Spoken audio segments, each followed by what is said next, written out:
Kung bago ka lang sa channel na to at isa kang true-blooded Aldab Nation na nagmamahal po kila Maine Mendoza at Alden Richards, tama po ang channel na pinuntahan mo, kaya consider na kitang bagong subscriber. Welcome back mga Aldab. Ito na naman po ang inyong lingkod, si Mr. Destiny. At syempre, panibagong update, panibagong video. Ano na naman po kaya masasabi ngayon ng mga Maine at Maine fanatics, yung mga nagpapakalat po ng fake news na nagdiwang daw po ng 11th years anniversary si Maine sa showbiz, kasama daw po ang pamilya Atayde. Ito yung pinaka-post ni Maine kayo. Kita nyo? Bakit yan po yung pinost ni Maine? Bakit hindi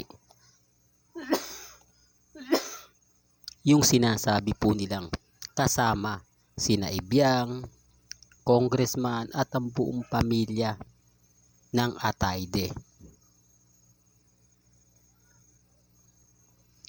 Taliwas yan sa kwento po ng mga Army. Alam nyo, sa totoo lang po, si Mengay na kasi ang gumagawa ng paraan para matuldukan na yung issue na pamilya niya yung kasama. Ito common sense na lang po sa mga hindi nakakagets o naiintindihan. Mas minabuti pa ang post ni Mengay na ganito eh. Mas talagang mapapaisip ka. Kasi kung meron nga po bang totoong post, totoong video na sinasabi nila, bakit hindi yun ang pinost ni Mengay? Bakit ito? Real talk mga Kaaldab, hindi nyo pwedeng sabihin na kalimutan. Kasi taon-taon eh. Hindi po ba? Dito lang po talaga mabibilang kung ilang taong ka na sa showbiz.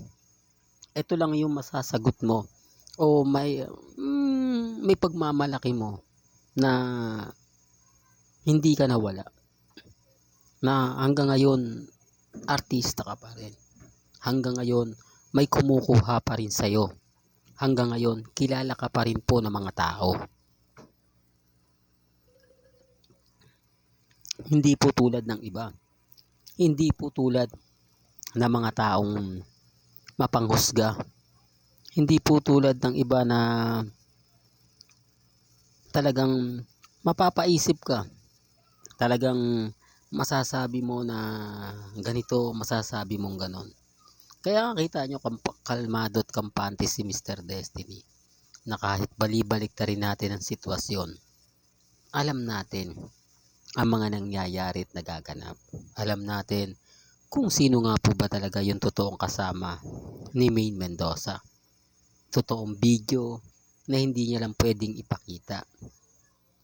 Kayo na po may sabi, o yung mga Armain na wala si Mengay, nag-celebrate daw po o magse-celebrate daw po ng kanyang 11th anniversary, pero parang wala naman. Saan ang tanong? Saan nag-celebrate si Maine Polkerson ng kanyang 11th year anniversary? Ngayon basag sila. Ngayon, ewan ko kung ano na naman po yung magiging komento nila sa akin. Hindi ko alam kung ano na naman yung sasabihin nila. Kung ano na naman yung ipapaliwanag nila. Para lang po makumbinsi yung mga taong sumusubaybay po sa kanila. Yung nag-aabang po ng update nila. Yung tipong eto yung mangyayari, eto yung nagaganap kay Maine.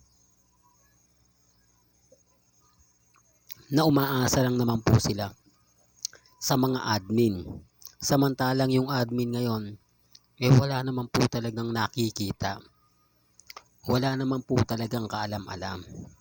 Bagkus umaasa lang po sila. Doon din po sa mga post ni Mengay sa social media. Ngayon, sino po yung mali?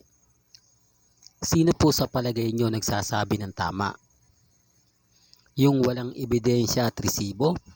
O kung si Mengay na po mismo ang nag-post sa kanyang Instagram? Doon pa lang po may mali na eh. Doon pa lang po mapapaisip na kayo na oo, may punto naman yung sinasabi ni Mr. Destiny. Agree ako sa sinasabi ni Mr. Destiny. O, sino nga po ba nabasag? Sino ngayon ang napahiya? O, syempre sila. Kasi nabasag po sila eh. Hindi na sila gaano makaporma pa. Hindi na sila gaano pang makapag-react, makapagsalita ng hindi maganda. O, eto pa, pinaka-latest po kay Alden Richards. Sa mga nagsasabing kontrata pa si Alden, pansinin nyo yung mga nangyayari at nagaganap kay Alden Richards ngayon sa social media. Walang ka-relate sa mga artista o sa mga baguhang pinopromote ang GMA Kapuso. Bakit si Alden hindi nila magawang mag-promote? Bakit si Alden sa ilabas lagi nagsasalita at hindi man lang po napopromote ang GMA Kapuso? Doon pa lang po mga kaaldab may mali na eh. Doon pa lang kayo na mo magsasabit, magpapaliwanag, magpapatotoo. Kaya nga sabi ko sa inyo, ako relax lang po mga kaaldab. Matatag, kampante. Malay nyo, di po ba? Magbago yung sitwasyon. Yung ine-expect natin eh, biglang mag-boom. Yung ine-expect natin ay biglang lumabas. O, sino ngayon ang mapapahiya? O, alam nyo, marami nagsasabi sa akin, ako mapapahiya ka lang si Mr. Destiny. Alam nyo mga kaaldab, sanay na akong kutsain ng mga netizen. Sanay na akong irapan o sanay na akong bigyan ng mga hindi maganda. Sanay na akong idemanda. Halos lahat-lahat po. Sanay na po ako dyan. Ang hindi lang po talaga maganda na lagi nilang sinasabi at paliwanag, yun nga po, yung talagang below the belt na, hindi pong masasaktan at masasaktan ka na. Pero kita nyo naman, nandito ako.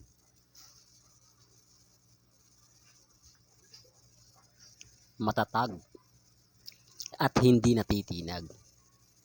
Hindi po tulad ng iba na madaling sumuko, madaling matalo. Pero si Mr. Destiny, nakatayo pa rin po sa inyo, naninindigan at nakikipaglaban. Hindi po ba? Real talk mga kaaldab.